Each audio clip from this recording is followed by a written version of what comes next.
नमस्ते कन्निचिवा आज चाहिँ मसँगै खाइमन गर्नु जाम ल। मैले सुरुको क्लिपहरू चाहिँ नलिएछु। सुरुमा मैले चाहिँ क्यारोट लिएको थिएँ अनि त्यसपछि ब्रेड अनि क्यान टमाटो। तरकारी पकाउन त टमाटर एकदम मेन्डेटरी भयो नि त। त्यसपछि मैले ओटमिल लिएको थिएँ। मर्निङमा पकाउन अल्छी लाग्यो भने ओटमिल इजिली अनि छिट्टो बन्छ नि त। त्यसपछि चाहिँ मैले मिसो सुपको बारेमा असाध्यै सुनिरहेको थिएँ, सो मलाई ट्राई गर्नु मन थियो। मैले मिसो सुप लिएँ।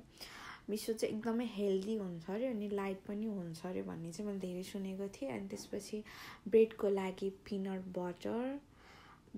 बटर कि जाम त चाहियो नि त ब्रेडलाई, टोस्ट मात्रै गरेर खानुभन्दा।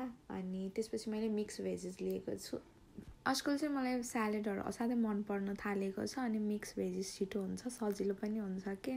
यसमा चाहिँ क्यारोट, क्याबेज अनि त्यसपछि बिन्स स्प्राउट थियो। अनि मैले लिएँ बोनलेस चिकन।